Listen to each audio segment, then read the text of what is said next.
माता की, भारत माता की, भारत माता की। मेरे प्यारे देशवासियों, मेरे परिवारजन, आज वो शुभ घड़ी है जब हम देश के लिए मर मिटने वाले, देश की आजादी के लिए अपना जीवन समर्पित करने वाले, आजीवन संघर्ष करने वाले, फांसी के तख्त पर चढ़कर के भारत मां की जय के नारे लगाने वाले अनगिनत आजादी के दीवानों को नमन करने का ये पर्व है, उनका पुण्य स्मरण करने का पर्व है। आजादी के दीवानों ने आज हमें आजादी के इस पर्व में स्वतंत्रता की सांस लेने के लिए सौभाग्य दिया है। यह देश उनका ऋणी है। ऐसे हर महापुरुष के प्रति हम अपना श्रद्धा भाव व्यक्त करते हैं। मेरे प्यारे देशवासियों, आज जो महानुभाव राष्ट्र रक्षा के लिए और राष्ट्र निर्माण के लिए पूरी लगन से, पूरी प्रतिबद्धता के साथ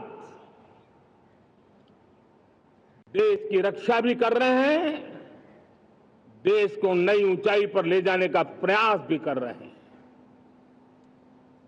चाहे वो हमारा किसान हो, हमारा जवान हो,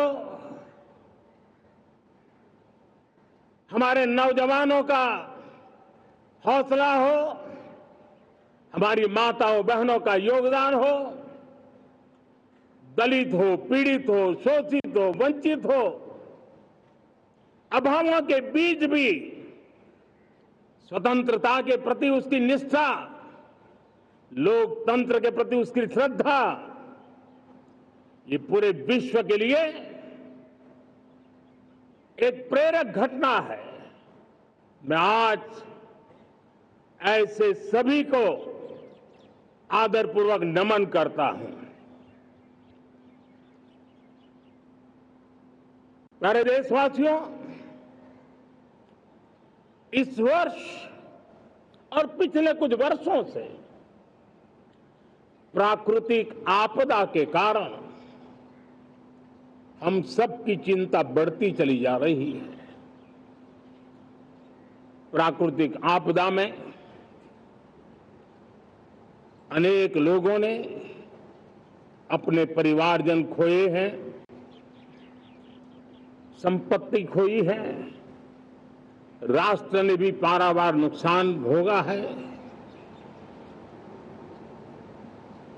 मैं आज उन सब के प्रति अपनी संवेदना व्यक्त करता हूं और मैं उन्हें विश्वास दिलाता हूं कि यह देश इस संकट की घड़ी में उन सब के साथ खड़ा है। मेरे प्यारे देशवासियों, हम जरा आजादी के पहले के वो दिन याद करें। सैकड़ों साल की गुलामी, हर कालखंड संघर्ष का रहा। युवा हो, बुजुर्ग हो, किसान हो, महिला हो, आदिवासी हो, उन्होंने गुलामी के खिलाफ जंग लड़ते रहे, अविरत जंग लड़ते रहे। इतिहास गवाह है कि 1857 के स्वातंत्र संग्राम जिसको हम याद करते हैं, उसके पूर्व भी हमारे देश के कई आदिवासी क्षेत्र थे जहां आजादी का जंग लड़ा जाता था। साथियों, गुलामी का इतना लंबा कालखंड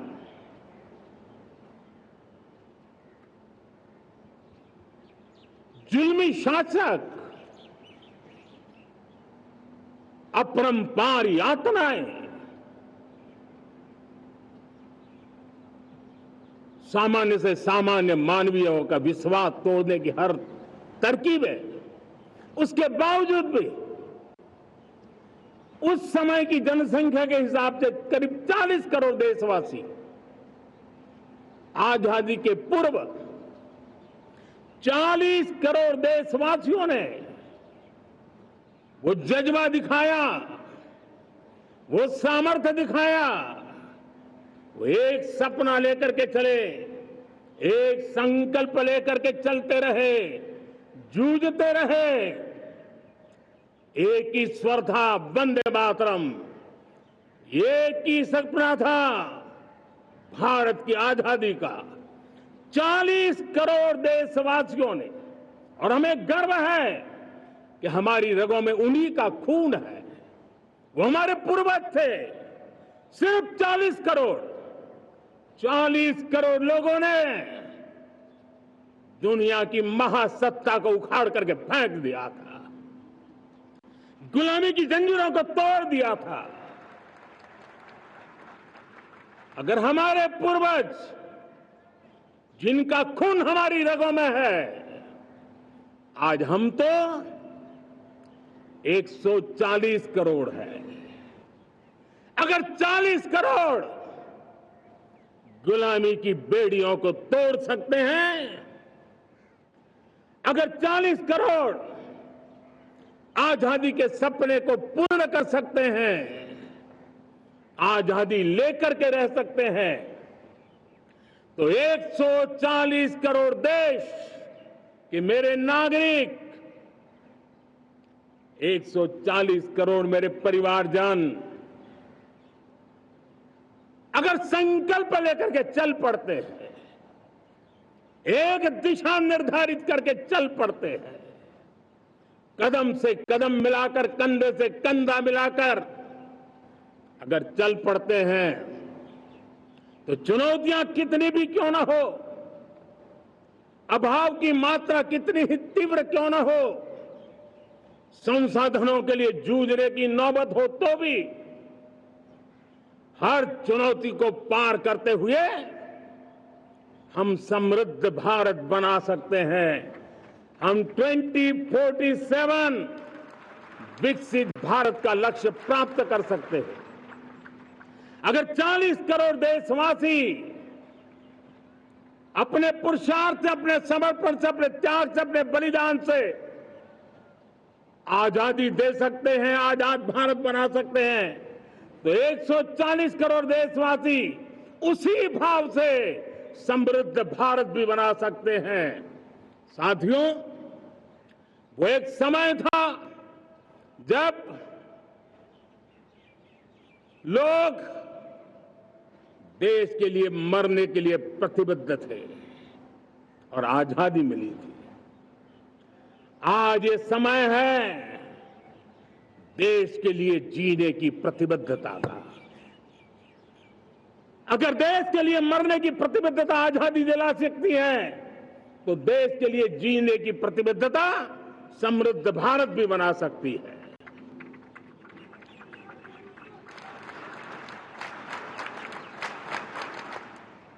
साथियों, विकसित भारत 2047 ये सिर्फ भाषण के शब्द नहीं है। इसके पीछे कठोर परिश्रम चल रहा है। देश के कोटि कोटि जनों के सुझाव लिए जा रहे हैं और हमने देशवासियों से सुझाव मांगे। और मुझे प्रसन्नता है कि मेरे देश के करोड़ों नागरिकों ने विकसित भारत 2047 के लिए अनगिनत सुझाव दिए हैं। हर देशवासी का सपना उसमें प्रतिबिंबित हो रहा है, हर देशवासी का संकल्प उसमें झलकता है। युवा हो, बुजुर्ग हो, गांव के लोग हो, शहर के लोग हो, किसान हो, कामदार हो, दलित हो, आदिवासी हो, पहाड़ों में रहने वाले लोग हो, जंगल में रहने वाले लोग हो, शहरों में रहने वाले लोग हैं, हर किसी ने 2047 में जब देश आजादी का 100 साल मनाएगा तब तक विकसित भारत के लिए अनमोल सुझाव दिए हैं। और मैं जब इन सुझावों को देखता था मेरा मन प्रसन्न हो रहा था। उन्होंने क्या लिखा? कुछ लोगों ने कहा कि दुनिया का स्किल कैपिटल बनाने का सुझाव हमारे सामने रखा। 2047 विकसित भारत के लिए कुछ लोगों ने भारत को मैन्युफैक्चरिंग का ग्लोबल हब बनाने का सुझाव दिया। कुछ लोगों ने भारत की हमारी यूनिवर्सिटीज ग्लोबल बने इसके लिए सुझाव दिया। कुछ लोगों ने यह भी कहा कि क्या आजादी के इतने सालों के बाद हमारा मीडिया ग्लोबल नहीं होना चाहिए। कुछ लोगों ने यह भी कहा कि हमारा स्किल्ड युवा विश्व की पहली पसंद बनना चाहिए। कुछ लोगों ने सुझाव दिया भारत को जल्द से जल्द जीवन के हर क्षेत्र में आत्मनिर्भर बनना चाहिए। कई लोगों ने सुझाव दिया कि हमारे किसान जो मोटा अनाज पैदा करते हैं, जिसको हम श्री अन्न कहते हैं, उस सुपर फूड को दुनिया के हर डाइनिंग टेबल पर पहुंचाना है। हमें विश्व के पोषण को भी बल देना है और भारत के छोटे किसानों को भी मजबूती देनी है। कई लोगों ने सुझाव दिया कि देश में स्थानीय स्वराज की संस्थाओं से लेकर के अनेक इकाइयां हैं, उन सब में गवर्नेंस के रिफॉर्म की बहुत जरूरत है। कई लोगों ने लिखा कि न्याय के अंदर जो विलंब हो रहा है उसके प्रति चिंता जाहिर की और यह भी कहा कि हमारे देश में न्याय व्यवस्था में रिफॉर्म की बहुत बड़ी जरूरत है। कई लोगों ने लिखा कि कई ग्रीनफील्ड सिटीज बनाने की अब समय की मांग है। किसी ने बढ़ती हुई प्राकृतिक आपदाओं के बीच शासन प्रशासन में कैपेसिटी बिल्डिंग के लिए एक अभियान चलाने का सुझाव दिया। बहुत सारे लोगों ने यह सपना भी देखा है कि अंतरिक्ष में भारत का स्पेस स्टेशन जल्द से जल्द बनना चाहिए। किसी ने कहा भारत की जो पारंपरिक ट्रेडिशनल मेडिसिन है, हमारी औषधि है, दुनिया जब आज होलिस्टिक हेल्थ केयर की तरफ जा रही है तब हमें भारत की पारंपरिक औषधियां और वेलनेस हब के रूप में भारत को विकसित करना चाहिए। कोई कहते हैं कि अब देर नहीं होनी चाहिए, भारत जल्द से जल्द दुनिया की तीसरी सबसे बड़ी इकोनॉमी बनना चाहिए। साथियों, मैं इसलिए पढ़ रहा था कि मेरे देशवासियों ने सुझाव दिए, मेरे देश के सामान्य नागरिक ने ये सुझाव हमें दिए हैं। मैं समझता हूं जब देशवासियों की इतनी विशाल सोच हो, देशवासियों के इतने बड़े सपने हो, देशवासियों की इन बातों में जब संकल्प झलकते हो तब हमारे भीतर एक नया संकल्प दृढ़ बन जाता है, हमारे मन में आत्मविश्वास नई ऊंचाई पर पहुंच जाता है। और साथियों, देशवासियों का ये भरोसा सिर्फ कोई इंटेलेक्चुअल डिबेट नहीं है, ये भरोसा अनुभव से निकला हुआ है। ये विश्वास लंबे कालखंड के परिश्रम की पैदावार है और इसलिए देश का सामान्य मानव याद करता है जब लाल किले से कहा जाता है कि हिंदुस्तान के 18,000 गांवों में समय सीमा में बिजली पहुंचाएंगे और वो काम हो जाता है, तब भरोसा मजबूत हो जाता है। जब ये तय होता है कि आजादी के इतने सालों के बाद भी 2.5 करोड़ परिवार ऐसे हैं जहां बिजली नहीं है, वो अंधेरे में जिंदगी गुजारते हैं, 2.5 करोड़ घरों में बिजली पहुंच जाती है, तब सामान्य मानवीय का भरोसा बढ़ जाता है। जब लाल-किले से स्वच्छ भारत की बात कही जाए, तब इस देश के अग्रिम हरोड़ पंक्ति में बैठे हुए लोग हो, गांव के लोग हो, गरीब बस्ती में रहने वाले लोग हो, छोटे छोटे बच्चे हो, हर परिवार के अंदर स्वच्छता का वातावरण बन जाए, स्वच्छता की चर्चा हो, स्वच्छता के संदर्भ में एक दूसरे को रोक टोकने का निरंतर प्रयास चलता रहे।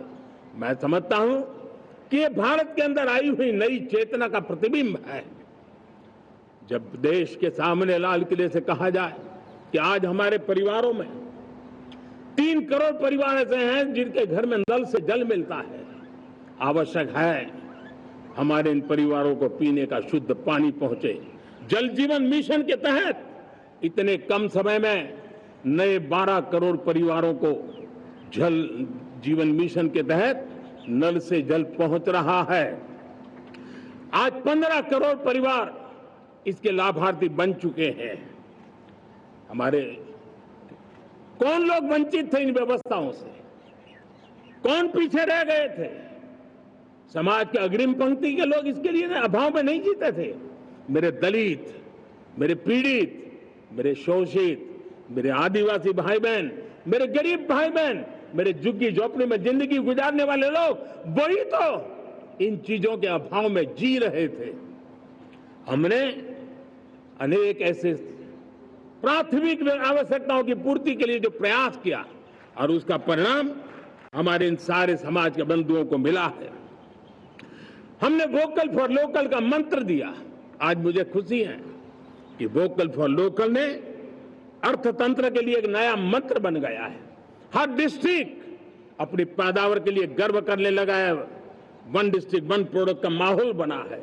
अब 1 डिस्ट्रिक्ट 1 प्रोडक्ट को 1 डिस्ट्रिक्ट का 1 प्रोडक्ट एक्सपोर्ट कैसे हो, उस दिशा में हर जिले सोचने लगे हैं। रिन्यूएबल एनर्जी का संकल्प लिया था। G20 समूह के देशों ने जितना किया है उससे ज्यादा भारत ने किया है, और भारत ने ऊर्जा के क्षेत्र में आत्मनिर्भर बनने के लिए, ग्लोबल वार्मिंग की चिंताओं से मुक्ति पाने के लिए हमने काम किया है। साथियों, देश गर्व करता है आज जब फिनटेक की सफलता को लेकर पूरा विश्व भारत से कुछ सीखना समझना चाहता है, तब हमारा गर्व और बढ़ जाता है। साथियों, हम कैसे भूल सकते हैं कोरोना के वो संकट काल। विश्व में सबसे तेज गति से करोड़ों लोगों को वैक्सीनेशन का काम हमारे इसी देशों में हुआ। यही देश है जो कभी आतताई आतंकवादी हमें आकर के मार के चले जाते थे। जब देश की सेना सर्जिकल स्ट्राइक करती है, जब देश की सेना एयर स्ट्राइक करती है, तो देश के नौजवानों का सीना ऊंचा हो जाता है, तन जाता है, गर्व से भर जाता है। और यही बातें हैं जो आज 140 करोड़ देशवासियों का मन गर्व से भरा हुआ है, आत्मविश्वास से भरा हुआ है। साथियों, इन सारी बातों के लिए एक सुविचारित प्रयास हुआ है। रिफॉर्म की परंपरा को सामर्थ्य दिया गया है, नक्कर तरीकों के, नक्कर लक्ष्य को लेकर के। और जब राजनीतिक नेतृत्व की संकल्प शक्ति हो, दृढ़ विश्वास हो, जब सरकारी मशीनरी उसको लागू करने के लिए समर्पण भाव से जुट जाती है, और जब देश के हर नागरिक उस सपने को पूरा करने के लिए, जन भागीदारी करने के लिए, जन आंदोलन बनाने के लिए आगे आता है, तब हमें निश्चित परिणाम मिलता ही रहता है।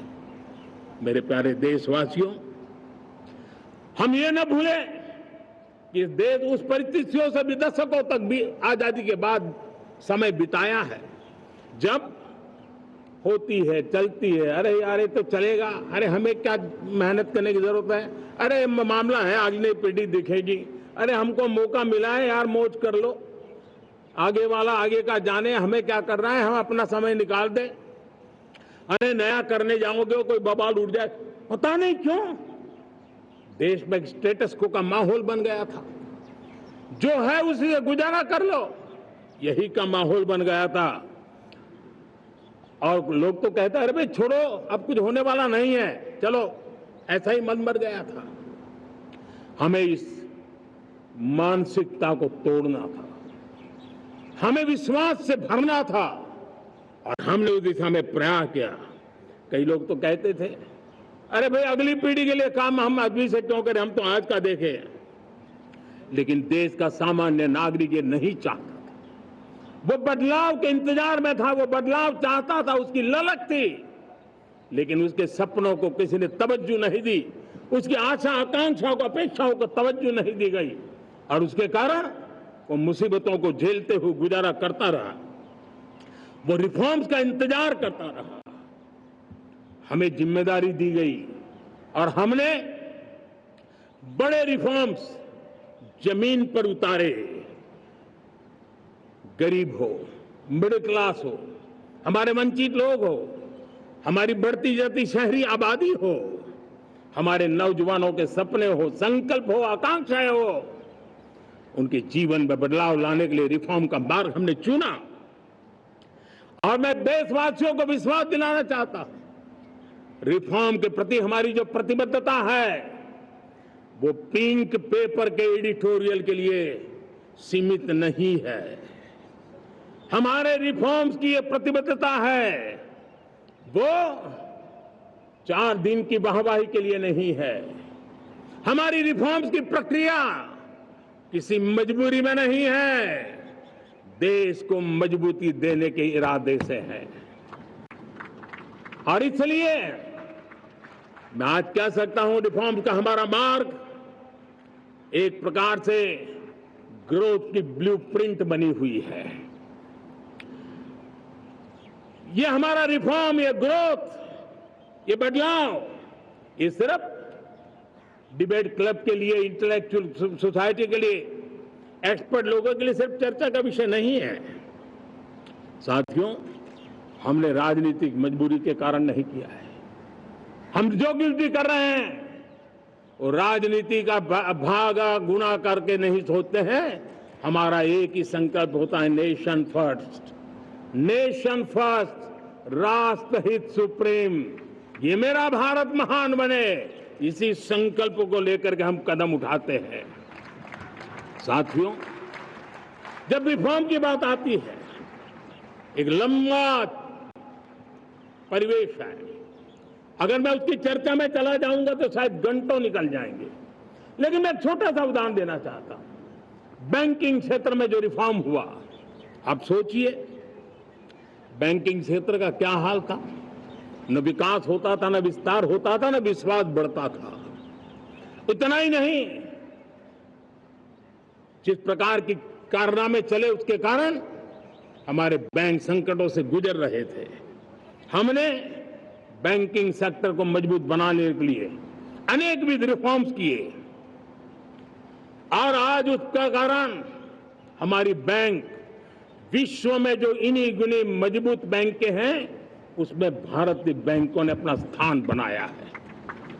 और जब बैंक मजबूत होती है ना, तब फॉर्मल इकोनॉमी की ताकत भी बढ़ती है। जब बैंक की व्यवस्था बन जाती है, जब सामान्य खास करके मध्यम वर्ग के परिवार की जो रिक्वायरमेंट होती है उसको पूरा करने की सबसे बड़ी ताकत बैंकिंग सेक्टर में होती है। अगर उसको होम लोन चाहिए, उसको व्हीकल का लोन चाहिए, मेरे किसान को ट्रैक्टर के लिए लोन चाहिए, मेरे नौजवानों को स्टार्टअप के लिए लोन चाहिए, मेरे नौजवानों को कभी पढ़ने के लिए, एजुकेशन के लिए लोन चाहिए, किसी को विदेश जाने के लिए लोन चाहिए, ये सारी बातें उसे संभव होती है। मुझे तो खुशी है कि मेरे पशुपालक भी, मेरे मछली पालन करने वाले भाई बहन भी आज बैंकों से लाभ ले रहे हैं। मुझे खुशी है मेरे रेहड़ी पटरी वाले लाखों भाई बहन आज बैंक से साथ जुड़ करके अपनी नई ऊंचाइयों को प्राप्त कर रहे हैं और विकास की दिशा में वो भागीदार बन रहे हैं। हमारे एमएसएमई, हमारे लघु उद्योग के लिए तो बैंक एक सबसे बड़ी सहायक होती है। उसको रोजमर्रा पैसों की जरूरत होती है अपने नित्य मर्जी पर प्रगति के लिए, और उस काम को हमारी मजबूत बैंकों के कारण संभव हुआ है। साथियों, दुर्भाग्य से हमारे देश में आजादी तो मिली, लेकिन लोगों को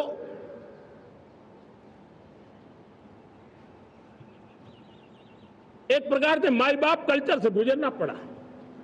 सरकार के पास मांगते रहो, सरकार के पास हाथ फैलाते रहो, किसी की सिफारिश के लिए रास्ते खोजते रहो, वही कल्चर डेवलप हुआ था।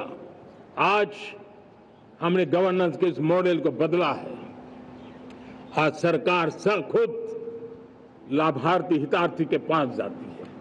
आज सरकार खुद उसके घर गैस का चूल्हा पहुंचाती है। आज सरकार खुद उसके घर पानी पहुंचाती है। आज सरकार खुद उसके घर बिजली पहुंचाती है। आज सरकार खुद उसको आर्थिक मदद दे करके विकास के नए आयामों को सर करने के लिए प्रेरित करती है, प्रोत्साहित करती है। आज सरकार खुद नौजवान के स्किल डेवलपमेंट के लिए अनेकविध कदम उठा रही है। साथियों, बड़े रिफॉर्म्स के लिए हमारी सरकार बहुत ही प्रतिबद्ध है और हम इसी के द्वारा देश में प्रगति की राह को चुनना चाहते हैं। साथियों, देश में नई व्यवस्थाएं बन रही है। देश को आगे ले जाने के लिए अनेक वित्त नीतियों को, अनेक वित्त पॉलिसीज को निरंतर बनाया जाए और नए सिस्टम पर देश का भरोसा भी बढ़ता रहता है, निरंतर बढ़ता रहता है। आज जो 20-25 साल का नौजवान है, जो 10 साल पहले जब 12-15 साल की उम्र का नौजवान था, उसने अपनी आंखों के सामने ये बदलाव देखा है। 10 साल के भीतर भीतर उसके सपनों को आकार मिला है, धार मिली है और उसके आत्मविश्वास में एक नई चेतना जगी है और वही देश का एक नया सामर्थ्य के रूप में उभरना है। आज विश्व भर में भारत की साख बढ़ी है, भारत के प्रति देखने का नजरिया बदला है। आज विश्व में युवाओं के लिए संभावनाओं के द्वार खुले हैं। रोजगार के अनगिनत नए अवसर जो शायद आजादी के इतने सालों के बाद भी नहीं आए थे, वो आज उनके दरवाजे पर दस्तक दे रहे हैं। संभावनाएं बढ़ती गई हैं, नए मौके बन रहे हैं। मेरे देश के युवाओं को अब धीरे धीरे चलने का इरादा नहीं है। मेरा देश का नौजवान इंक्रीमेंटल प्रगति में विश्वास नहीं करता। मेरा देश का नौजवान छलांग मारने के मूड में है। वो छलांग मार के नई सिद्धियों को प्राप्त करने के मूड में है। मैं कहना चाहूंगा, भारत के लिए गोल्डन एरा है। वैश्विक परिस्थितियों की तुलना में भी देखें, ये गोल्डन एरा है। ये हमारा स्वर्णिम कालखंड है। मेरे प्यारे देशवासियों, ये अवसर हमें जाने नहीं देना है। ये मौका हमें जाने नहीं देना चाहिए और इसी मौके को पकड़ करके अपने सपने और संकल्पों को लेकर के चल पड़ेंगे तो हम देश की स्वर्णिम भारत की जो अपेक्षा और हमें विकसित भारत का 2047 का लक्ष्य हम पूरा करके रहेंगे।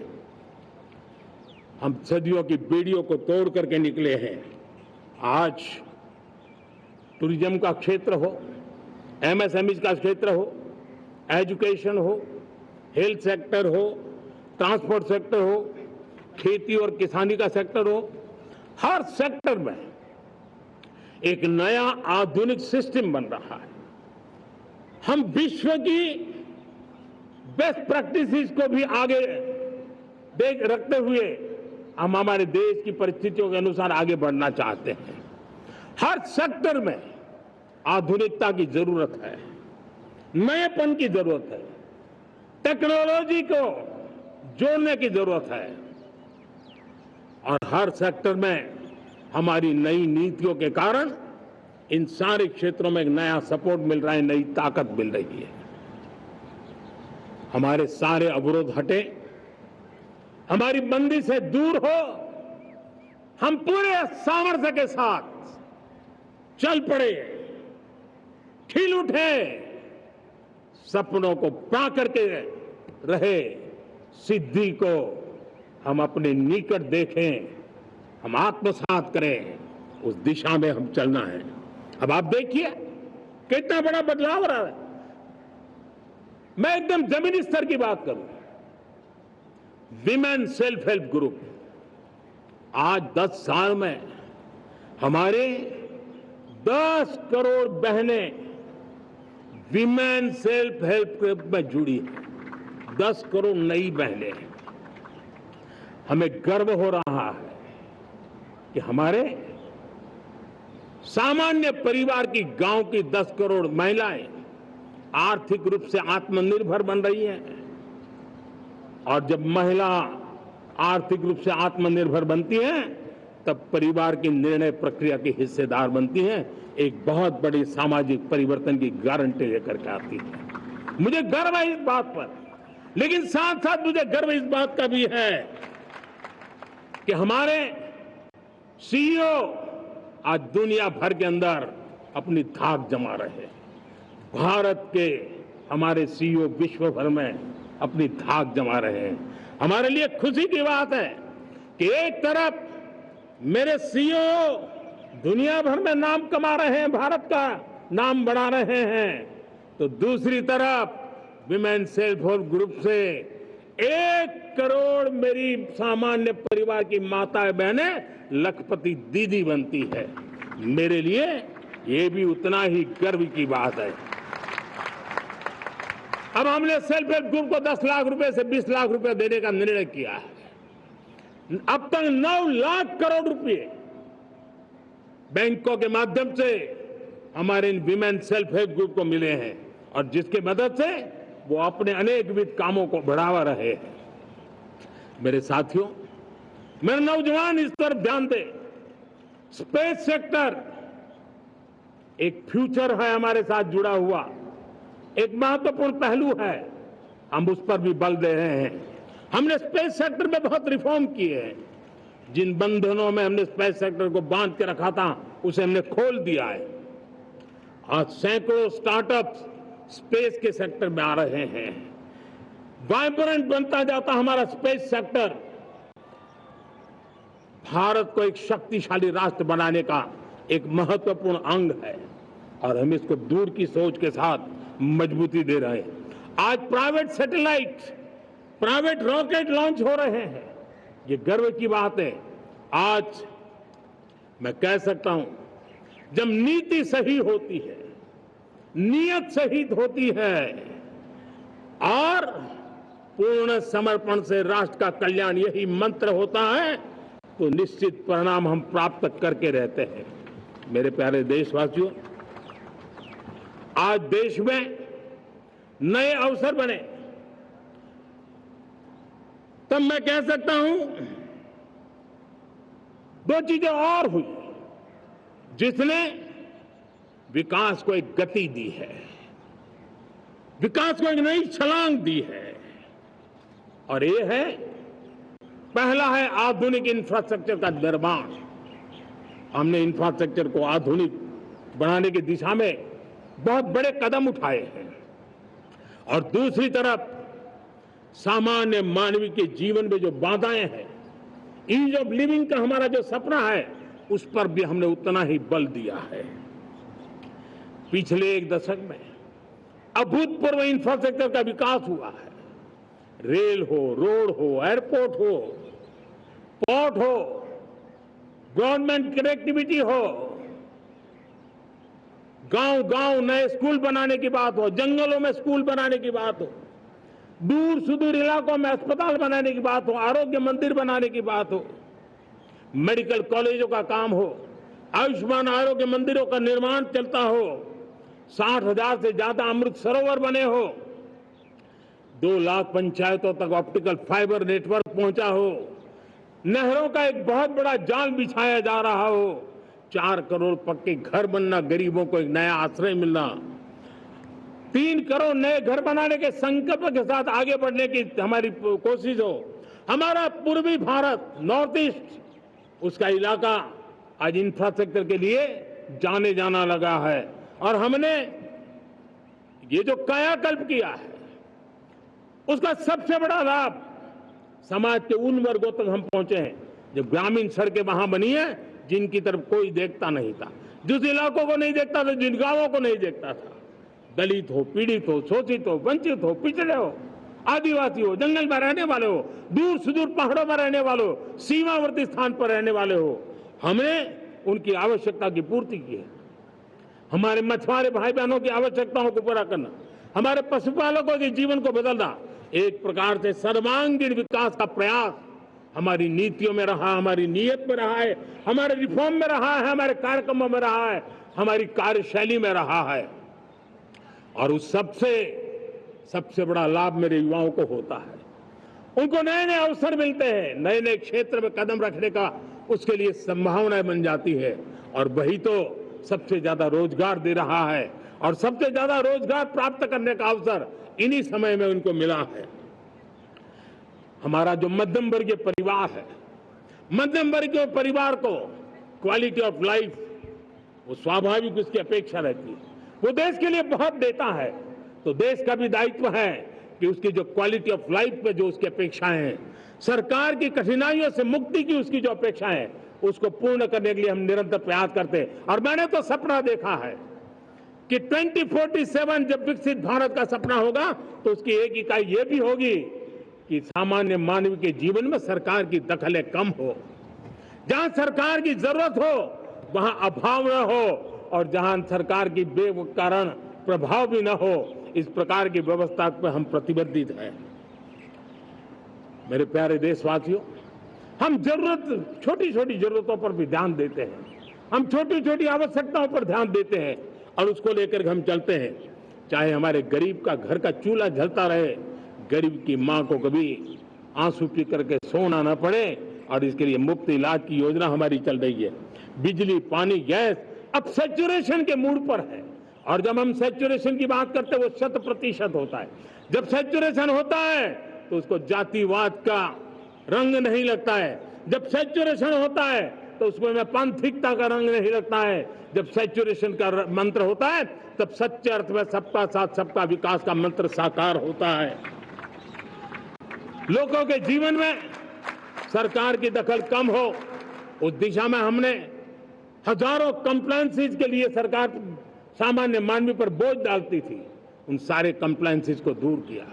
हमने देशवासियों के लिए 1,500 से ज्यादा कानूनों को खत्म कर दिया, ताकि कानूनों की जंजाल के अंदर देशवासियों को फंसना न पड़े। हमने छोटी छोटी गलतियों के कारण ऐसे कानून बने थे, उनको जेल में अंदर धकेल दिया जाए। हमने उन छोटे छोटे कारणों से जेल जाने के जो परंपराएं थी, उन सारे कानूनों को नष्ट कर दिया, और उसको कानूनों को जेल भेजने के प्रावधान को व्यवस्था से बाहर कर दिया है। आज हमने जो आजादी की विरासत के गर्व की बात हम जो करते हैं, सदियों से हमारे पास जो क्रिमिनल लॉ थे, आज हमने उसको नए क्रिमिनल लॉ, जिसको हमने न्याय संहिता के रूप में, और जिसके मूल में दंड नहीं पर नागरिक को न्याय, इस भाव को हमने प्रबल बनाया है। ईज ऑफ लिविंग बनाने के लिए देशव्यापी मिशन में काम करें। हर लेवल पर मैं सरकार के प्रतिनिधियों का आह्वान करता हूं। मैं जनप्रतिनिधि, वो किसी भी दल के क्यों न हो, किसी भी राज्य के क्यों न हो, सबसे आग्रह करता हूं कि हमने एक मिशन मोड में ईज ऑफ लिविंग के लिए कदम उठाने चाहिए। मैं हमारे युवाओं को, प्रोफेशनल्स को, सबको मैं कहना चाहता हूं, आप अपने स्थान पर जहां पर आपको छोटी छोटी दिक्कतें होती है, आप उसके सॉल्यूशन को लेकर के सरकार को चिट्ठी लिखते रहिए। सरकार को बताइए कि बिना कारण की कठिनाइयां है, उसको दूर करने से कोई नुकसान नहीं है। मैं पक्का मानता हूं आज सरकारें संवेदनशील है। हर सरकार, स्थानीय स्वराज की संस्था होगी या राज्य सरकार होगी या केंद्र सरकार होगी, उसको तवज्जो देगी। गवर्नेंस में रिफॉर्म्स, ये हमें विकसित भारत 2047 के सपने के लिए हमने उसको जोर लगा करके आगे बढ़ाना होगा, ताकि सामान्य मानवी के जीवन में अवकाश ही अवकाश पैदा हो, रुकावटें खत्म होती चली जाए। नागरिकों का डिग्निटी ऑफ सिटीजन, नागरिकों के जीवन में सम्मान मिले। डिलीवरी के संबंध में कभी किसी को ये कहने की नौबत ना आया कि ये तो मेरा हक था, मुझे मिला नहीं, उसको खोजना न पड़े। सरकार के गवर्नेंस में डिलीवरी सिस्टम को और मजबूती चाहिए।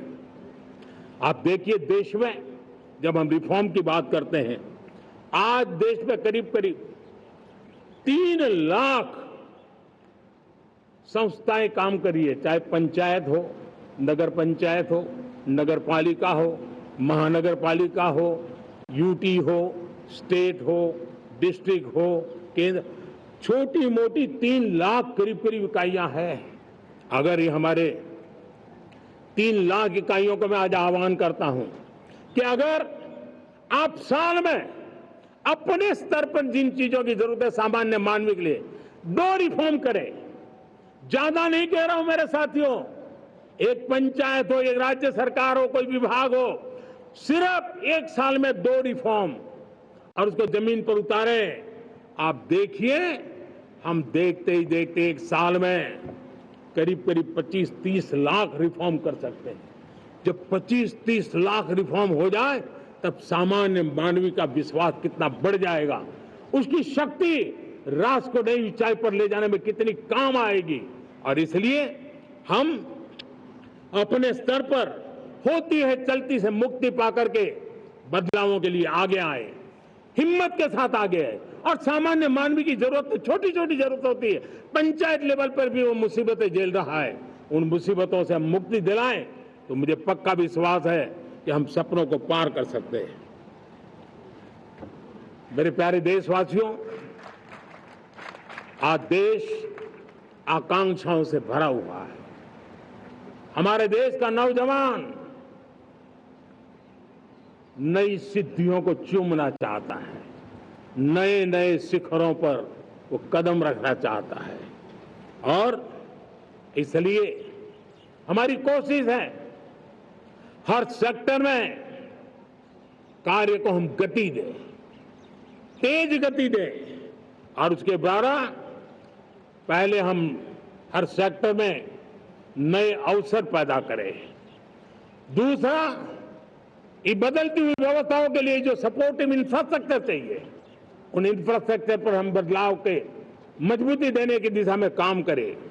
और तीसरी बात है, नागरिकों की मूलभूत सुविधाओं के विषय में हम प्राथमिकता दें, उसको बल दें। इन तीनों भारत में एक एस्पिरेशनल सोसाइटी का निर्माण किया है और उसके परिणाम स्वरूप आज समाज खुद एक विश्वास से भरा हुआ है। हमारे देशवासियों की आकांक्षा है, उनके एस्पिरेशंस, हमारे नौजवानों की ऊर्जा हमारे देश के सामर्थ्य के साथ जोड़ करके हम आगे बढ़ने की एक ललक लेकर के चल रहे हैं। मुझे विश्वास है रोजगार और स्वरोजगार नए रिकॉर्ड के अवसर पर हम काम किया है।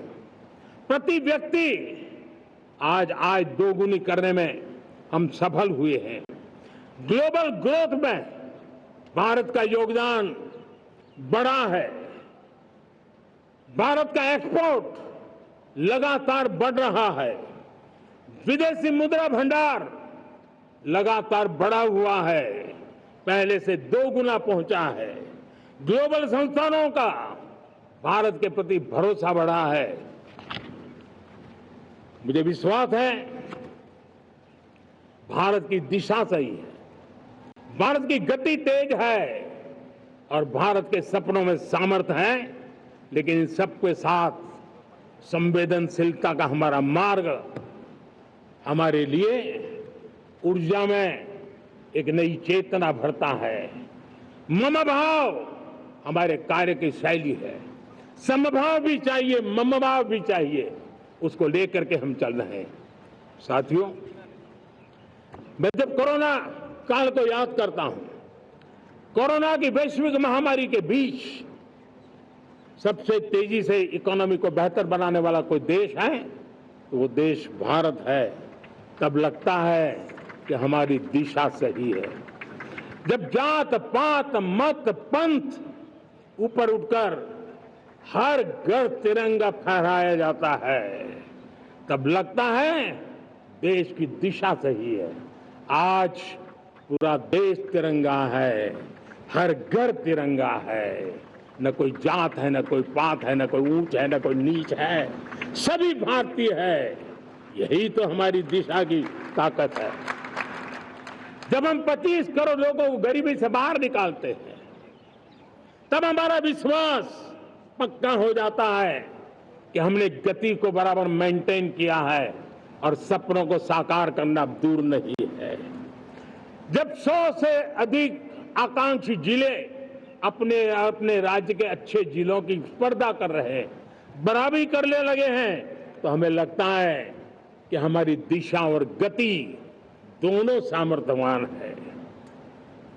जब हमारे उन आदिवासी साथियों को वो मदद मिलती है, पीएम जनमन के द्वारा उनको जो योजनाएं पहुंची थी, आबादी बहुत छोटी है, लेकिन बहुत दूर दूर इलाकों में छुटपुट परिवार रहते हैं, हमने उनको खोज के निकाला है, उनके लिए चिंता की है, तब लगता है कि संवेदनशीलता से जब काम करते हैं तब संतोष कितना मिलता है।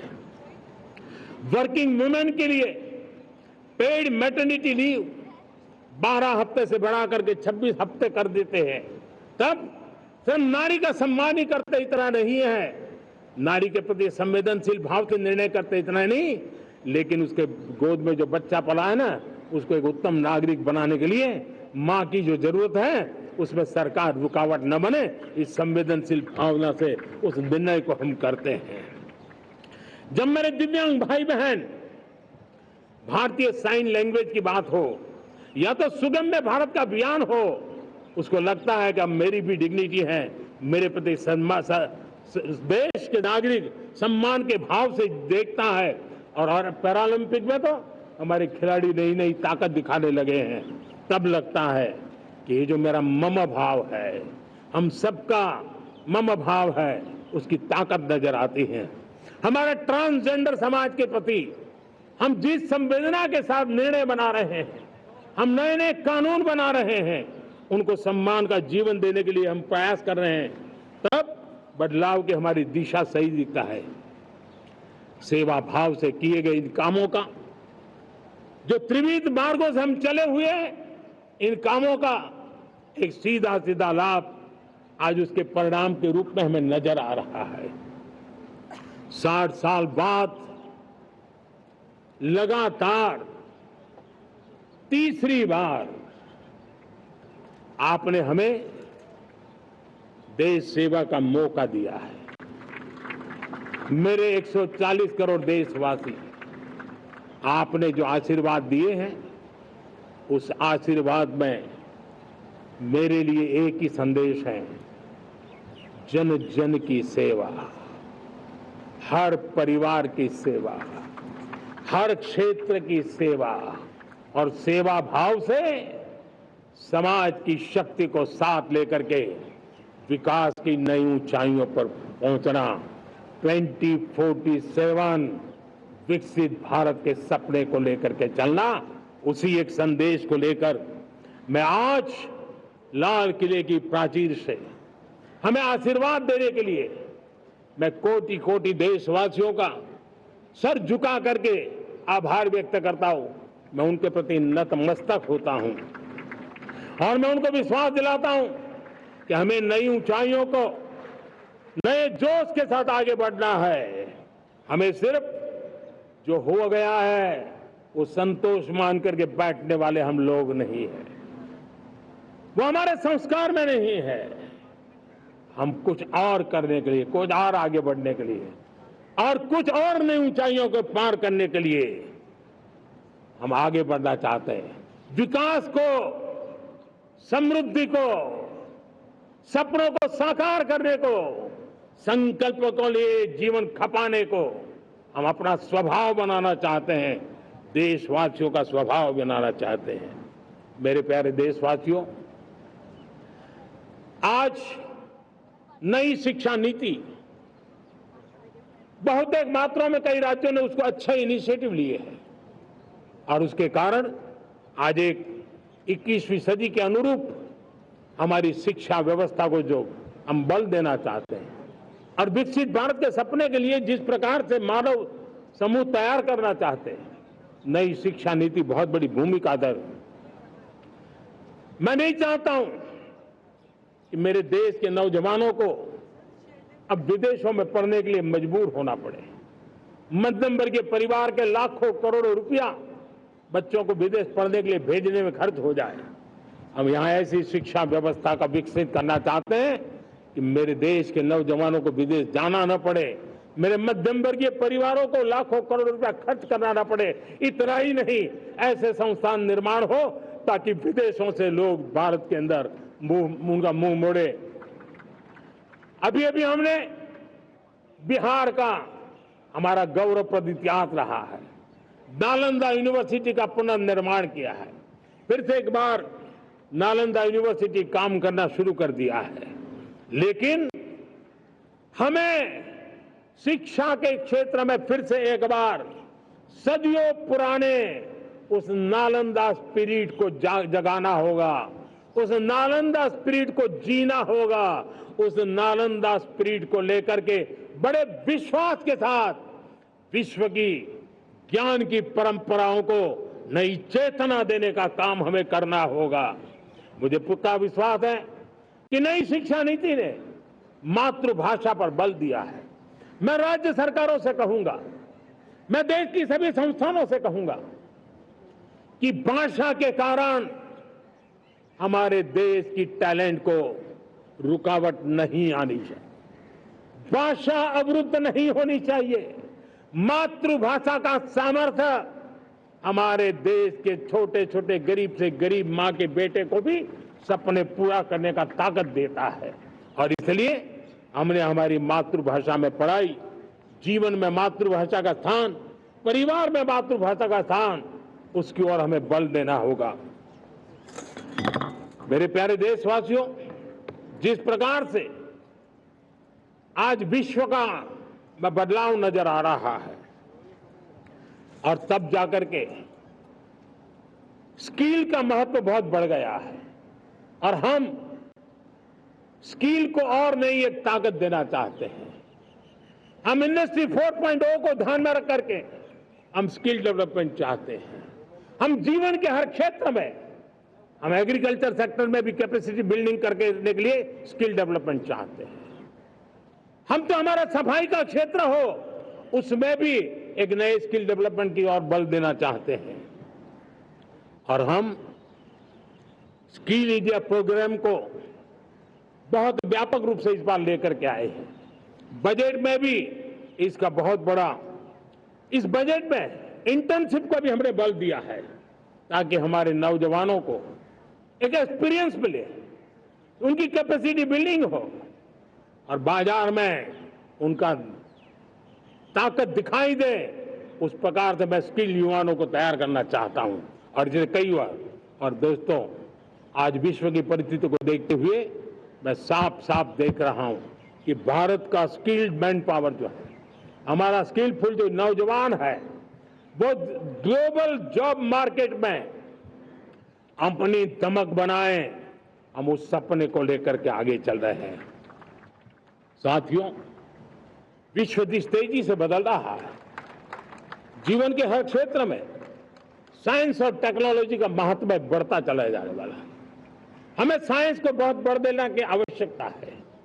और मैंने देखा चंद्रयान की सफलता के बाद हमारे स्कूल कॉलेज के अंदर साइंस और टेक्नोलॉजी के प्रति एक नई रुचि का वातावरण बना है, नई दिलचस्पी बढ़ी है। तब हमारे शिक्षा संस्थानों ने ये जो मनोभाव बना है उसको नर्चर करने के लिए आगे आना होगा। भारत सरकार ने भी रिसर्च के लिए सपोर्ट बढ़ा दिया है। हमने ज्यादा से ज्यादा चेयर स्थापित किए हैं।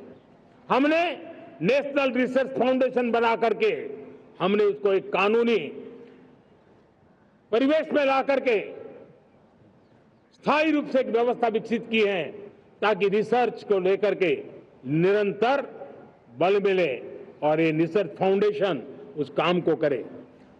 मेरे बड़े गर्व की बात है कि बजट में हमने 1 लाख करोड़ रुपया रिसर्च और इनोवेशन के लिए हमने देने का निर्णय किया है ताकि हमारे देश के नौजवान के पास जो आइडियाज है उस आइडियाज को हम जमीन पर उतार पाए। साथियों, आज भी हमारे देश में मेडिकल एजुकेशन के लिए हमारे बच्चे बाहर जा रहे हैं। वैसा कहा हमारे बड़े बहुत ज्यादातर मध्यम वर्गीय परिवार के हैं, उनके लाखों करोड़ों रुपए खर्च हो जाते हैं।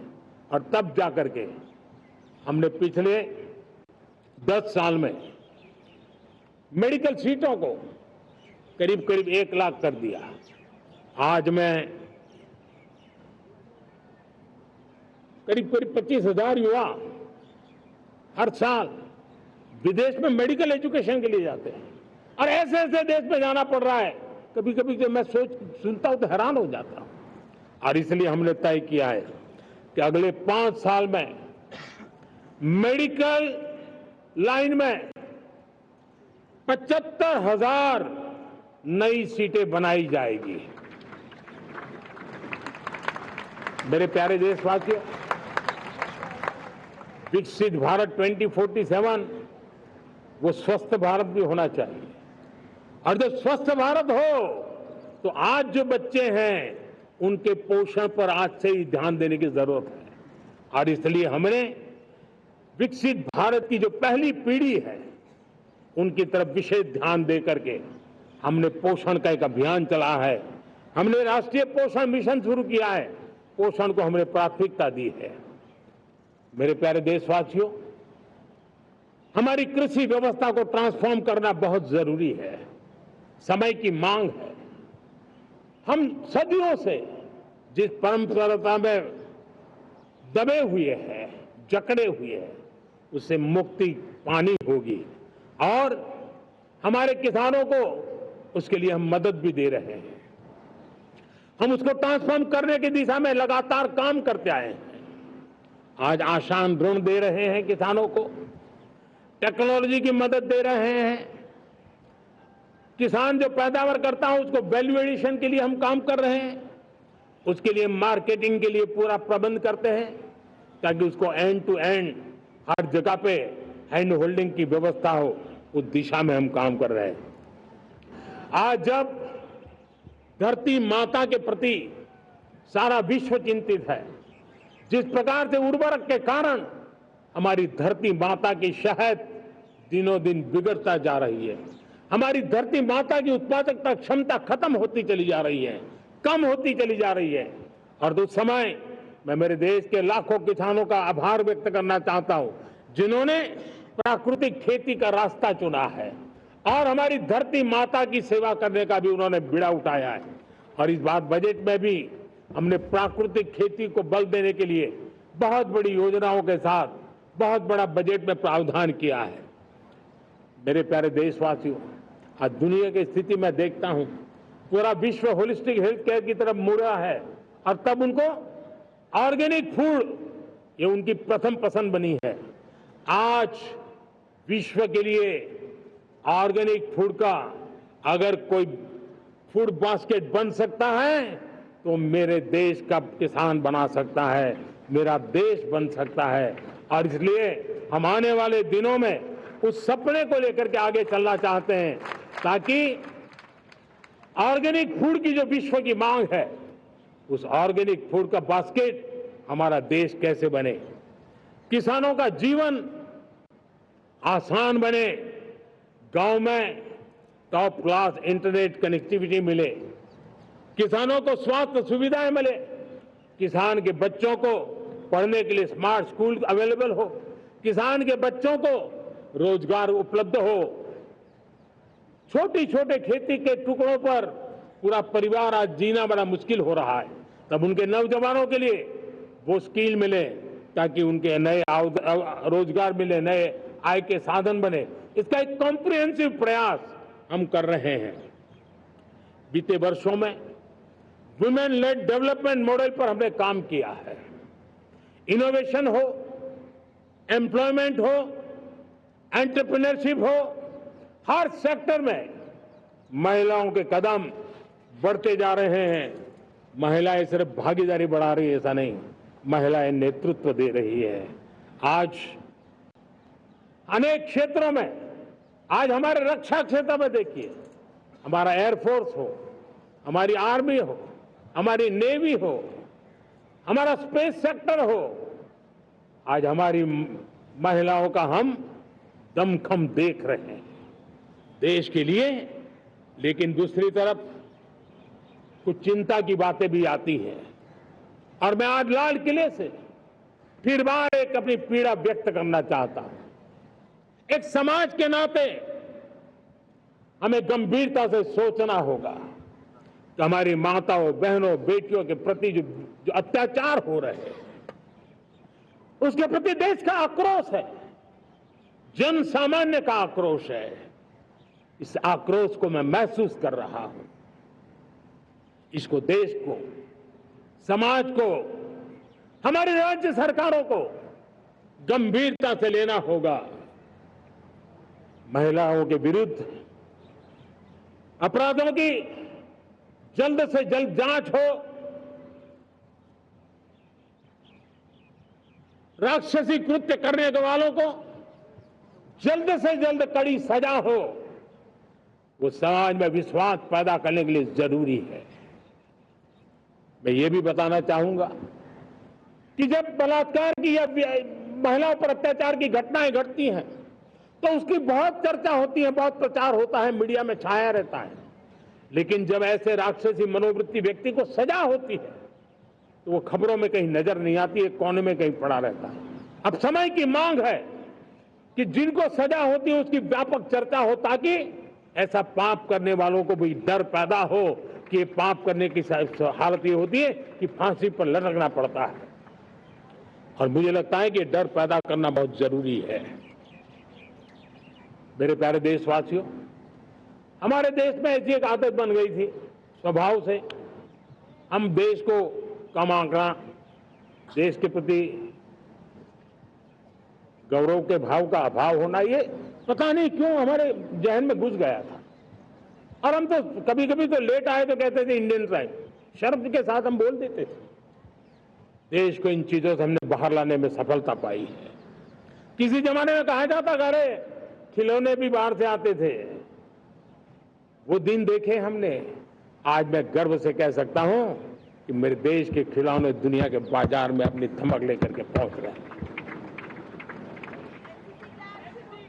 खिलौने हमारे एक्सपोर्ट होने शुरू हुए। तो एक जमाना था हम मोबाइल फोन इंपोर्ट करते थे, आज मोबाइल फोन का मैन्युफैक्चरिंग का इकोसिस्टम बना है, एक बहुत बड़ा हब बना है, और आज हम मोबाइल फोन दुनिया में एक्सपोर्ट करने लगे हैं। ये भारत की ताकत है।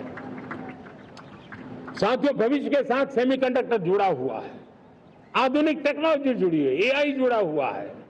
हमने सेमीकंडक्टर मिशन पर काम शुरू किया है। हर उपकरण में मेड इन इंडिया चिप क्यों न हो, क्यों ये सपना मेरे देश का नौजवान देखे। टैलेंट यहाँ है, सारे इस प्रकार के रिसर्च काम हिंदुस्तान में होते हैं, तो अब प्रोडक्शन भी हिंदुस्तान में होगा, सेमीकंडक्टर का काम भी हिंदुस्तान में होगा, और हम एंड टू एंड सॉल्यूशन दुनिया को देने की ताकत रखते हैं, और हम उसको कर। साथियों, एक जमाना हमने देखा है 2G के लिए हम कैसा संघर्ष करते थे। आज हर उपकरण में हम देख रहे हैं हम तेजी से आगे बढ़े, और 5G जिस तेजी से पूरे देश में रोल आउट हुआ, हिंदुस्तान के करीब करीब सभी क्षेत्रों में 5G पहुंच गया। वो विश्व में तेज गति से 5G पहुंचाने में हम आगे रहे। और देश साथियों, मैंने कहा हम रुकने वाले नहीं है। 5G पे रुक जाना हमें मंजूर नहीं है। हम 6G पर अभी से मिशन मोड में काम कर रहे हैं, और विश्व में हम उसमें भी अपनी धमक जमाएंगे, ये मैं विश्वास से कहता हूं। मेरे प्यारे साथियों, डिफेंस सेक्टर हमारी आदत हो गई थी। डिफेंस बजट कितना ही क्यों न हो, लेकिन कभी कोई सोचता नहीं था कि डिफेंस बजट बढ़ा तो जाता कहां है। डिफेंस बजट विदेशों से खरीदी में चला जाता था। अब हम चाहते हैं हम आत्मनिर्भर बने, और मैं हमारी डिफेंस फोर्सेस का हृदय से धन्यवाद करता हूं। उन्होंने हजारों ऐसी चीजें लिस्ट कर दी है। उन्होंने तय किया है कि हम विदेश से नहीं लाएंगे। राष्ट्र के लिए जीना क्या कहते हैं, ये हमारे सेना के जवानों ने दिखाया है, और उसके कारण डिफेंस के सेक्टर में हम आत्मनिर्भर होते चले जा रहे हैं। आज डिफेंस मैन्युफैक्चरिंग में भारत की पहचान बनी है, और मैं आज खुशी से कह सकता हूं कि जो देश कभी डिफेंस की हर छोटी मोटी चीज बाहर से लाता था, आज धीरे धीरे दुनिया के कई देशों में हम जो डिफेंस के इक्विपमेंट मैन्युफैक्चर कर रहे हैं वो हम एक्सपोर्ट करने लगे हैं। दुनिया में डिफेंस हब, मैन्युफैक्चरिंग हब के रूप में हम धीरे धीरे उभर रहे हैं। हम मैन्युफैक्चरिंग क्षेत्र को बढ़ावा देना चाहते हैं क्योंकि रोजगार के लिए सर्वाधिक आवश्यक है। आज पीएलआई स्कीम को बहुत बड़ी सफलता मिली है। एफडीआई रिफॉर्म्स, उसने भी हमें बहुत बड़ी ताकत दी है। एमएसएमईज को बहुत बड़ा बल मिला है, नई व्यवस्थाएं विकसित हुई है और उसके कारण हमारा मैन्युफैक्चरिंग सेक्टर, हम दुनिया का एक मैन्युफैक्चरिंग हब बने। जिस देश के पास इतनी नौजवान शक्ति हो, जिस देश के अंदर ये सामर्थ्य हो, हम मैन्युफैक्चरिंग की दुनिया में भी इंडस्ट्री 4.0 में हम बहुत बड़ी ताकत के साथ आगे जाना चाहते हैं और इसके लिए आवश्यक स्किल डेवलपमेंट, उस पर भी हमने बल दिया है। और स्किल डेवलपमेंट में भी हमने नए मॉडल तय किए हैं। हमने जन भागीदारी को जोड़ा है ताकि तुरंत रिक्वायरमेंट के अनुसार स्किल डेवलपमेंट हम कर सके। और मुझे विश्वास है, मैं लाल किले की प्राचीर से कह रहा हूं, वो दिन दूर नहीं होगा जो भारत इंडस्ट्रियल मैन्युफैक्चरिंग का हब होगा, दुनिया उसकी तरफ देखती होगी। आज विश्व की बहुत बड़ी कंपनियां भारत में निवेश करना चाहती हैं। ये चुनाव के बाद मैंने देखा, मेरे तीसरे कार्यकाल में जितने लोग मुझसे मिलने के लिए मांग कर रहे हैं वो ज्यादातर निवेशक लोग हैं, विश्व भर के निवेशक हैं। वो आना चाहते हैं, भारत में निवेश करना चाहते हैं। ये एक बहुत बड़ा गोल्डन अपॉर्चुनिटी है। मैं राज्य सरकारों से आग्रह करता हूं कि आप निवेशकों को आकर्षित करने के लिए स्पष्ट नीति निर्धारित कीजिए, गुड गवर्नेंस का आश्वासन दीजिए, लॉ एंड ऑर्डर सिचुएशन के लिए उनको भरोसा दीजिए। हर राज्य एक तंदुरुस्त स्पर्धा में आगे आए। राज्य के बीच निवेशकों को खींचने के लिए स्पर्धा होनी चाहिए, निवेशकों के लिए, ताकि उनके राज्य में निवेशक आएंगे, उनके राज्य के नौजवानों को स्थानीय रूप से अवसर मिलेगा, रोजगार का अवसर मिलेगा। नीतियों में परिवर्तन लाना चाहिए तो ग्लोबल रिक्वायरमेंट के अनुसार नीतियों को राज्यों ने परिवर्तित करना चाहिए। लैंड की आवश्यकता है तो राज्यों ने लैंड बैंक बनानी चाहिए। गुड गवर्नेंस सिंगल पॉइंट पर काम करने के लिए राज्य जितने प्रोएक्टिव होंगे, जितने ज्यादा प्रयास करेंगे, जो निवेशक आ रहे हैं वो कभी भी वापस नहीं जाएंगे। सिर्फ भारत सरकार से काम ये होता नहीं है, राज्य सरकारों की बहुत बड़ी आवश्यकता होती है, क्योंकि जो भी प्रोजेक्ट लगने वाला है उस राज्य में लगने वाला है, उसको हर राज्य के साथ रोजमर्रा का काम पड़ता है। और इसलिए मैं राज्यों से आग्रह करूंगा कि जब विश्व पूरा भारत की तरफ आकर्षित हो रहा है, विश्व पूरा भारत में निवेश करने के लिए प्रतिबद्ध हो रहा है, तब ये हमारा दायित्व बनता है कि हमारी पुरानी आदतें छोड़ करके स्पष्ट नीति के साथ हम आगे आए। देखिए, आपको परिणाम अपने राज्य में दिखाई देगा और आपका राज्य भी चमक उठेगा, ये मैं आपको विश्वास देता हूं। साथियों, भारत अपनी बेस्ट क्वालिटी के लिए पहचानी जाए, ये बहुत जरूरी है। अब विश्व के लिए हमें डिजाइन ऑफ इंडिया का क्षेत्र, डिजाइन इन इंडिया, इस पर हमने बल देना है। हमें कोशिश करनी है अब इंडियन स्टैंडर्ड इंटरनेशनल स्टैंडर्ड बनने चाहिए। इंडियन स्टैंडर्ड इंटरनेशनल स्टैंडर्ड बनेंगे तब हमारी हर चीज को सहजता से मोहर लग जाएगी और ये हमारे प्रोडक्शन की क्वालिटी पर निर्भर करेगा, हमारी सेवा की क्वालिटी पर निर्भर करेगा, हमारे अप्रोच की क्वालिटी पर निर्भर करेगा। और इसलिए हमें क्वालिटी पर बल देकर के आगे बढ़ना है। हमारे पास टैलेंट है, डिजाइन के क्षेत्र में हम दुनिया को बहुत कुछ नया दे सकते हैं। डिजाइन इन इंडिया, इस आह्वान को लेकर के हमें अब आगे चलना है। Design in India and design for the world, इस सपने को लेकर के चलना है। मैं देख रहा हूं गेमिंग की दुनिया का बहुत बड़ा मार्केट खड़ा हुआ है, लेकिन आज भी गेमिंग की दुनिया पर प्रभाव, खास करके उन खेलों को बनाने वाले लोग, प्रोडक्ट करने वाले लोग, विदेशी कमाई होती। भारत के पास बहुत बड़ी विरासत है, हम गेमिंग की दुनिया में बहुत नई टैलेंट को लेकर के आ सकते हैं। विश्व के हर बच्चे को हमारे देश की बनी हुई गेमिंग की ओर आकर्षित कर सकते हैं। मैं चाहता हूं कि भारत के बच्चे, भारत के नौजवान, भारत के आईटी प्रोफेशनल्स, भारत के एआई के प्रोफेशनल्स, वे गेमिंग की दुनिया को लीड करें। खेलने में नहीं, गेमिंग की दुनिया में हमारे प्रोडक्ट पूरे विश्व में पहुंचने चाहिए और पूरी दुनिया में हमारे एनिमेटर्स काम कर सकते हैं। एनिमेशन की दुनिया में हम अपनी दाग जमा सकते हैं। हम उस दिशा में काम करें।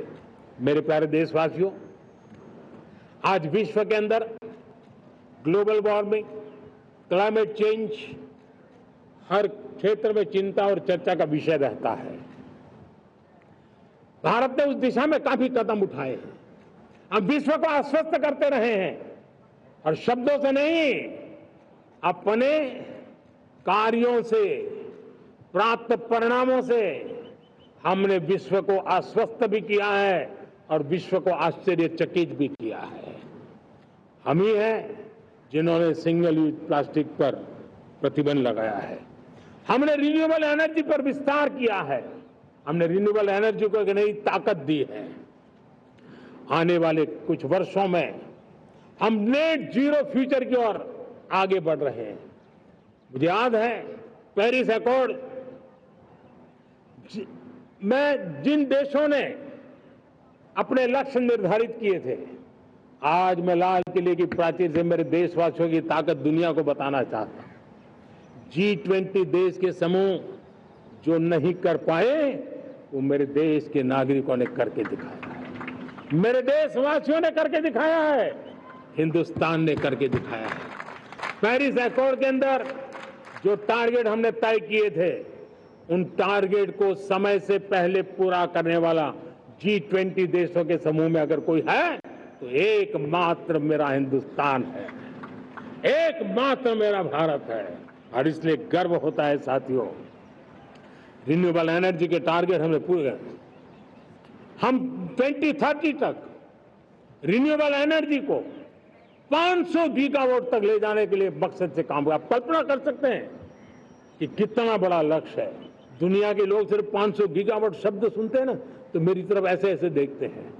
लेकिन आज मैं विश्वास से कह रहा हूं देशवासियों को कि इस लक्ष्य को भी हम पूरा करके रहेंगे और ये मानव जाति की भी सेवा करेगा, हमारे भविष्य की भी सेवा करेगा, हमारे बच्चों के उज्जवल भविष्य की गारंटी बनेगा। हमने 2030 तक हमारी रेलवे को नेट जीरो एमिशन का लक्ष्य लेकर के हम चल रहे हैं। साथियों, पीएम सूर्य घर मुफ्त बिजली योजना उसको एक नई ताकत देने वाली है और ये बदलाव का फल मेरे देश के सामान्य परिवार को मिला, विशेष करके मेरे मध्यम वर्ग को मिलेगा जब उसका बिजली का बिल मुक्त हो जाएगा। इलेक्ट्रिक व्हीकल उसकी मांग बढ़ती जा रही है। जब पीएम सूर्य घर योजना से वो बिजली उत्पादन करता है सूर्य से, तो उसका व्हीकल का प्रवास का खर्चा भी वो कम कर सकता है। साथियों, हम ग्रीन हाइड्रोजन मिशन लेकर के एक ग्लोबल हब बनना चाहते हैं। बहुत तेजी से नीतियां बनाई गई है, बहुत तेजी से उसका इम्प्लीमेंटेशन का काम हो रहा है और भारत ग्रीन हाइड्रोजन एक न्यू एनर्जी की दिशा में हम जाना चाहते हैं। और ये सारे जो प्रयास चल रहे हैं, क्लाइमेट की चिंता तो है ही है, ग्लोबल वार्मिंग की चिंता है, लेकिन इसके अंदर ग्रीन जॉब्स की बहुत बड़ी संभावना है और इसलिए आने वाले कालखंड में ग्रीन जॉब्स का महत्व बढ़ता है। तो उसको सबसे पहले कैप्चर करने के लिए, मेरे देश के नौजवानों को अवसर देने के लिए और ग्रीन जॉब्स के लिए एक बहुत बड़ा क्षेत्र को बढ़ावा दे रहे हैं।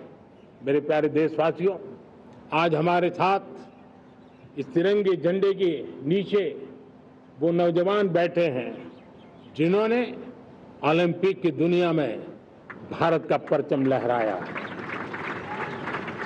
मैं मेरे देश के सभी एथलीट्स को, मैं देश के सभी खिलाड़ियों को 140 करोड़ देशवासियों की तरफ से बधाई देता हूं और हम नए सपने, नए संकल्प, अत्यंतिक पुरुषार्थ के साथ नए लक्ष्यों को हासिल करने के लिए आगे बढ़ेंगे, ऐसा मैं विश्वास के साथ उनको शुभकामनाएं भी देता हूं। आने वाले कुछ दिनों में भारत के एक बहुत बड़ा दस्ता पैरालंपिक के लिए पेरिस जाने के लिए रवाना होगा।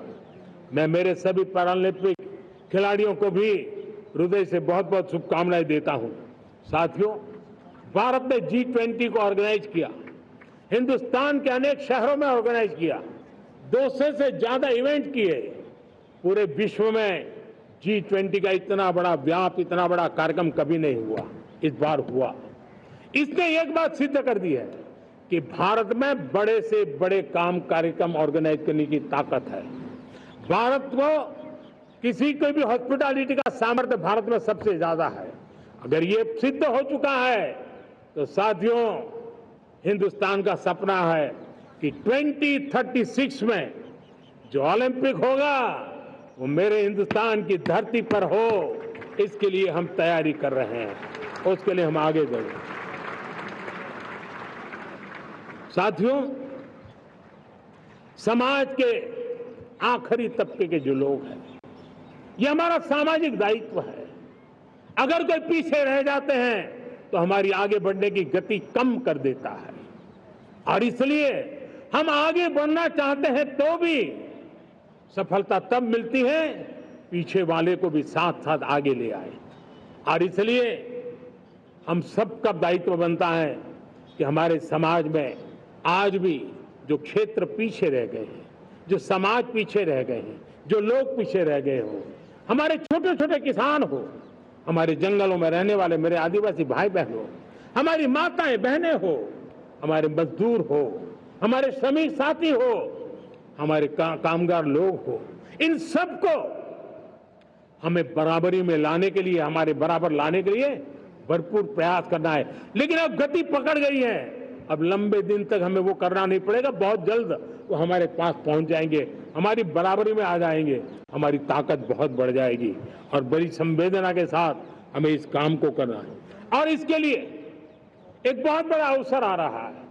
मैं मानता हूं संवेदनशीलता की दृष्टि से इससे बड़ा अवसर क्या हो सकता है। हमें पता है 1857 के स्वतंत्र संग्राम के पहले भी अंग्रेजों के नाक को दम करने वाला हमारा देश का एक आदिवासी युवक था। 20-22 साल की उम्र में उसने अंग्रेजों के नाक को दम ला दिया था, जिसको आज भगवान बिरसा मुंडा के रूप में लोग पूजा करते हैं। भगवान बिरसा मुंडा की 150वीं जयंती आ रही है। ये हम सबके लिए प्रेरणा का कारण बने। समाज के प्रति छोटा सा छोटा व्यक्ति भी देश के लिए कैसी जज्बात रखता है, उससे बड़ी प्रेरणा भगवान बिरसा मुंडा से अधिक कौन हो सकता है। आइए हम भगवान बिरसा मुंडा की 150वीं जयंती जब मनाएं, संवेदनशीलता का हमारा व्याप बढ़े, समाज के प्रति हमारा ममभाव बने।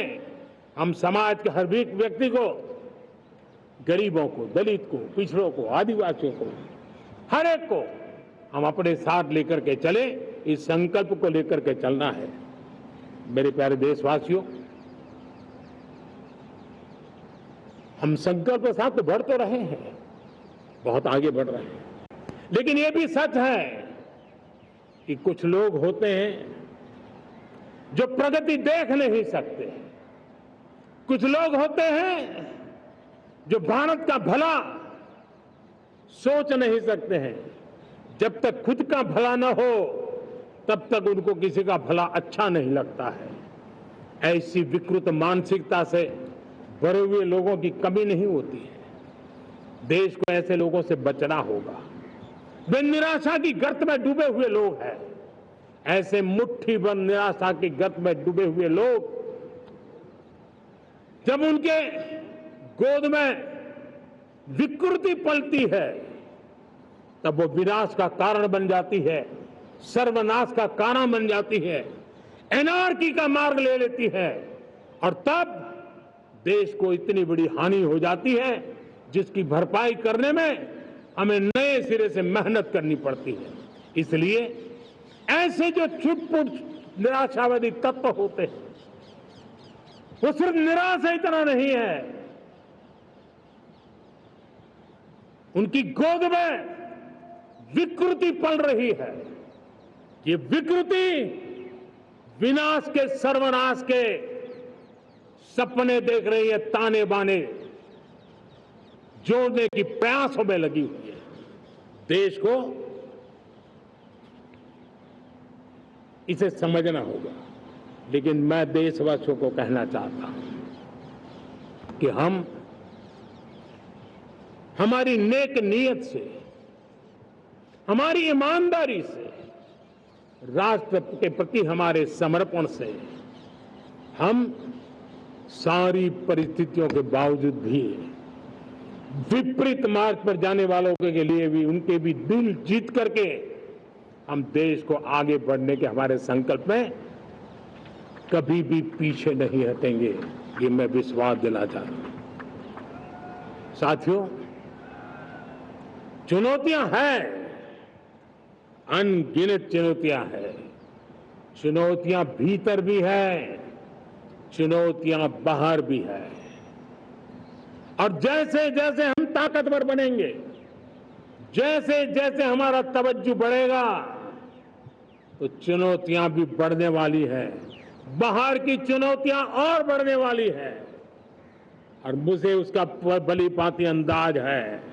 लेकिन मैं ऐसी शक्तियों को कहना चाहता हूं, भारत का विकास किसी के लिए संकट लेकर के नहीं आता। हम विश्व में समृद्ध थे, तब भी हमने कभी दुनिया को युद्ध में नहीं झोंका है। हम बुद्ध का देश है, युद्ध हमारी राह नहीं है। और इसलिए विश्व चिंतित न हो भारत के आगे बढ़ने से। मैं विश्व समुदाय को विश्वास दिलाता हूं कि आप भारत के संस्कारों को समझिए, भारत के हजारों साल के इतिहास को समझिए। आप हमें संकट मत मानिए, आप उन तरकीबों से न जुड़िए जिसके कारण पूरी मानव जात का कल्याण करने का सामर्थ्य जिस भूमि में है, उस भूमि को ज्यादा मेहनत करनी पड़े। लेकिन फिर भी मैं देशवासियों को कहना चाहता हूं, चुनौतियां कितनी ही क्यों ना हो, चुनौती को चुनौती देना ये हिंदुस्तान की फितरत में है। न हम डिगेंगे, न हम थकेंगे, न हम रुकेंगे, न हम झुकेंगे। हम संकल्पों की पूर्ति के लिए 140 करोड़ देशवासियों का भाग्य बदलने के लिए, भाग्य सुनिश्चित करने के लिए, राष्ट्र के सपनों को साकार करने के लिए हम कोई कोर कसर नहीं छोड़ेंगे। हर बदनीयत वालों को हम हमारी नेक नीयत से जीतेंगे, ये मैं विश्वास देता हूं। मेरे प्यारे देशवासियों, समाज की मनोरचना में भी बदलाव कभी कभी बहुत बड़ी चुनौती का कारण बन जाता है। हमारा हर देशवासी भ्रष्टाचार की दिमक से परेशान रहा है।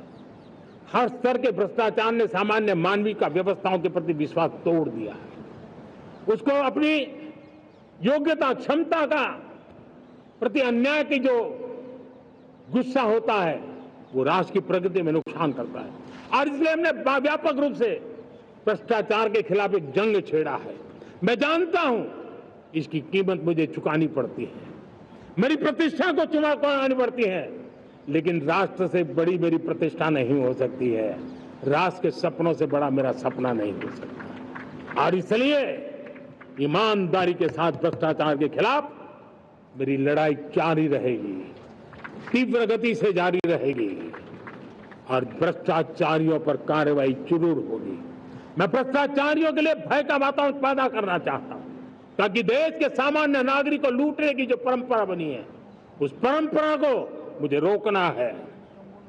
लेकिन सबसे बड़ी नई चुनौती आई है, भ्रष्टाचारियों से निपटना तो है ही, लेकिन समाज जीवन में उच्च स्तर पर एक जो परिवर्तन आया है, वो सबसे बड़ी चुनौती भी है और एक समाज के लिए सबसे बड़ी चिंता भी है।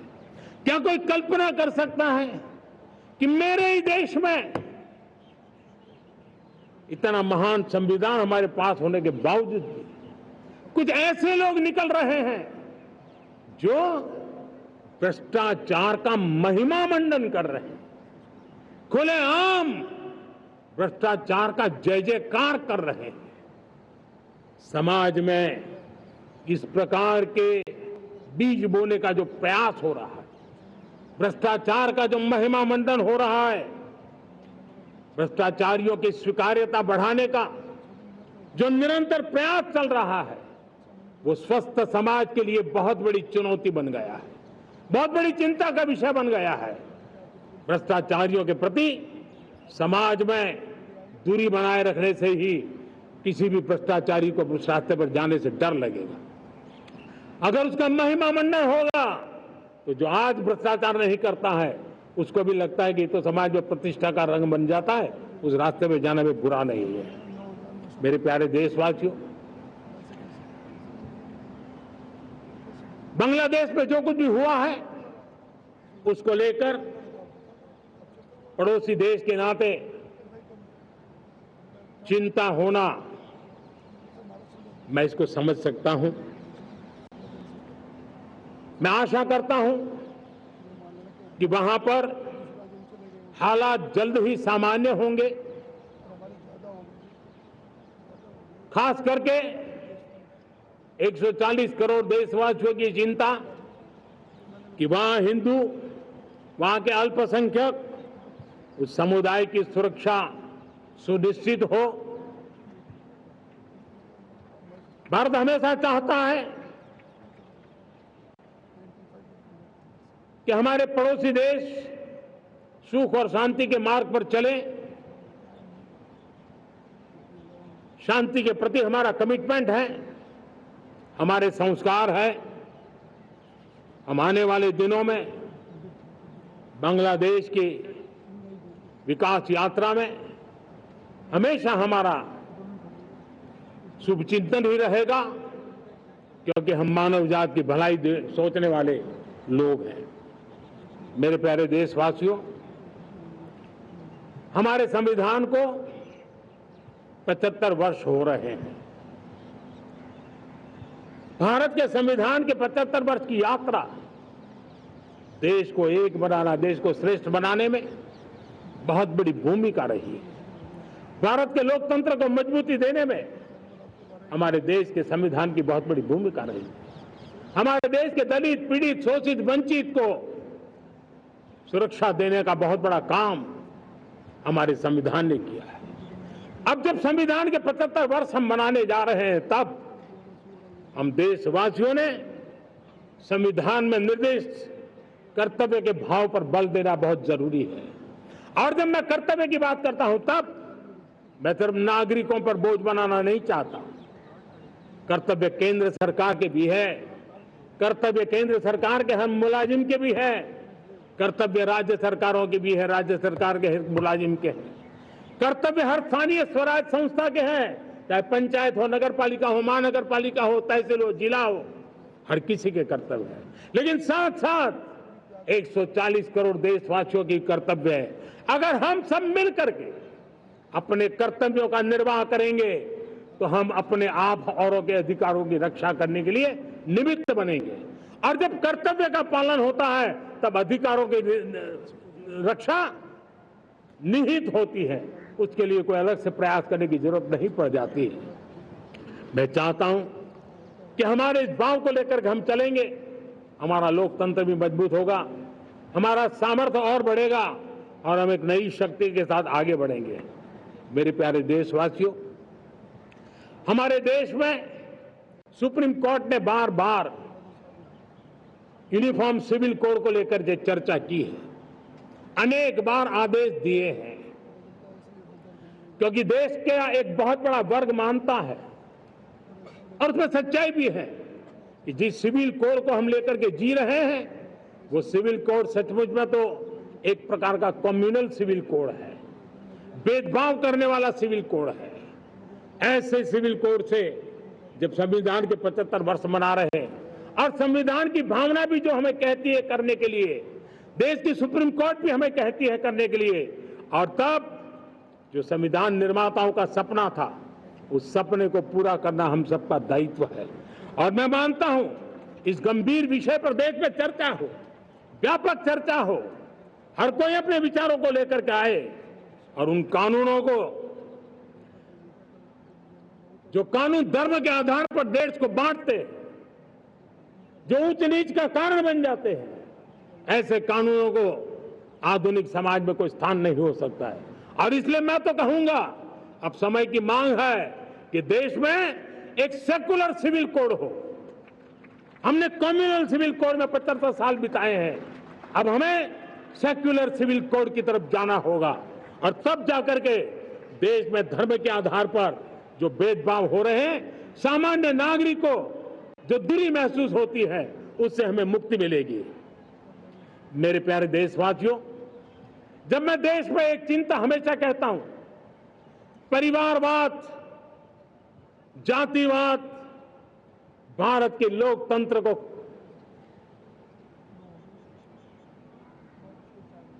बहुत नुकसान कर रहा है। देश को, लोक राजनीति को हमें परिवारवाद और जातिवाद से मुक्ति दिलानी होगी। आज मैं देख रहा हूं मेरे सामने जो नौजवान है, उसमें लिखा हुआ है माय भारत, जिस संगठन का नाम है उसकी चर्चा लिखी है, यहां बहुत बढ़िया तरीके से लिखा हुआ है। माय भारत के अनेक मिशन है। एक मिशन ये भी है कि हम जल्द से जल्द देश में राजनीतिक जीवन में जनप्रतिनिधि के रूप में 1 लाख ऐसे नौजवानों को आगे लाना चाहते हैं।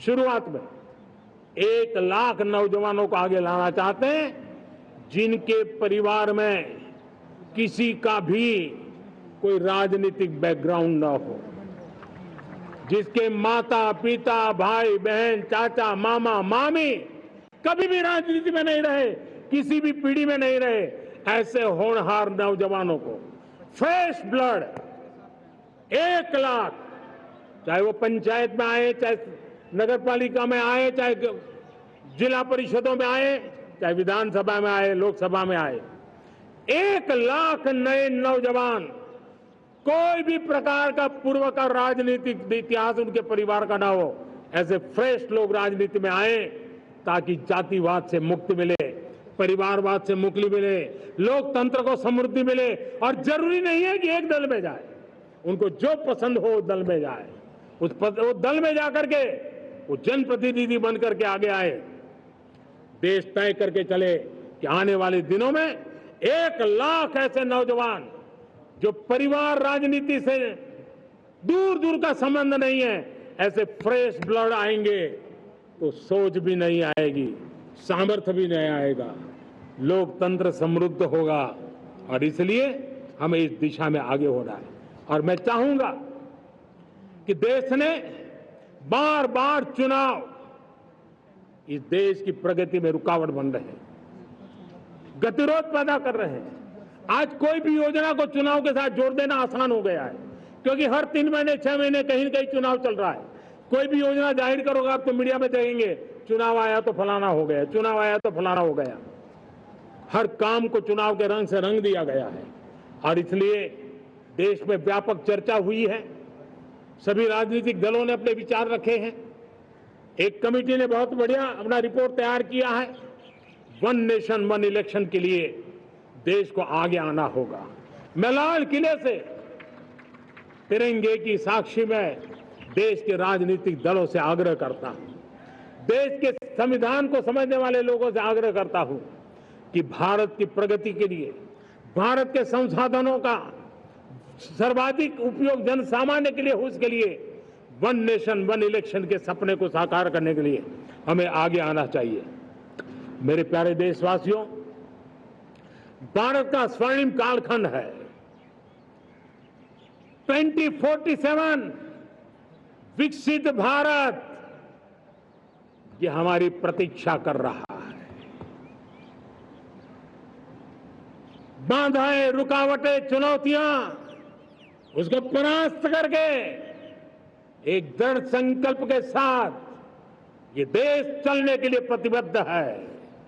और साथियों, मैं साफ देख रहा हूं, मेरे विचारों में कोई झिझक नहीं है, मेरे सपनों के सामने कोई पर्दा नहीं है। मैं साफ साफ देख सकता हूं कि यह देश 140 करोड़ देशवासियों के परिश्रम से, हमारे पूर्वजों का खून हमारी रगों में है।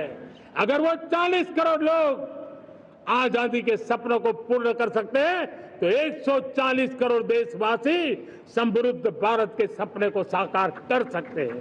140 करोड़ देशवासी विकसित भारत के सपने को साकार कर सकते हैं। और मैंने पहले भी कहा था कि मेरे तीसरे टर्म में देश तीसरी इकोनॉमी तो बनेगा ही, लेकिन मैं 3 गुना काम करूंगा, 3 गुना तेज गति से काम करूंगा, 3 गुना व्यापकता से काम करूंगा, ताकि देश के लिए जो सपने हैं वो बहुत निकट में पूरे हो। मेरा हर पल देश के लिए है, मेरा हर क्षण देश के लिए है, मेरा कण कण सिर्फ और सिर्फ मां भारती के लिए है। और इसलिए 24/7 फॉर 2047 इस प्रतिबद्धता के साथ आइए मैं देशवासियों का आह्वान करता हूं। हमारे पूर्वजों ने जो सपने देखे थे, उन सपनों को हम संकल्प बनाए, अपने सपनों को जोड़े, अपने पुरुषार्थ को जोड़े, और 21वीं सदी जो भारत की सदी है, उस सदी में स्वर्णिम भारत बना के रहें, उसी सदी में हम विकसित भारत बना के रहें और उन सपनों को पूरा करते हुए आगे बढ़े। और स्वतंत्र भारत 75 साल की यात्रा के बाद एक नए मुकाम पर बढ़ रहा है, तब हम कोई कोर कसर न छोड़े। और मैं आपको विश्वास दिलाता हूं, आपने मुझे जो दायित्व दिया है, मैं कोई कोर कसर नहीं छोड़ूंगा। मैं मेहनत में कभी पीछे नहीं रहूंगा, मैं साहस में कभी कतराता नहीं हूं, मैं चुनौतियों से कभी टकराते से डरता नहीं हूं। क्यों? क्योंकि मैं आपके लिए जीता हूं, मैं आपके भविष्य के लिए जीता हूं, मैं आप भारत माता के उज्जवल भविष्य के लिए जी रहा हूं। और उस सपनों को पूरा करने के लिए आज राष्ट्र ध्वज के छाया में, तिरंगे की छाया में दृढ़ संकल्प के साथ हम आगे बढ़े। इसी के साथ मेरे साथ बोलिए, भारत माता की, भारत माता की, भारत माता की, वंदे वंदे वंदे वंदे। जय हिंद, जय हिंद, जय Hind.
From the ramparts of Red Fort in Delhi, Prime Minister Narendra Modi concluding his first address to the nation after entering his third term as the leader of the government in the country, outlining his hopes and aspirations for the people he leads. Greeting the crowds, greeting the nation, as we all come together to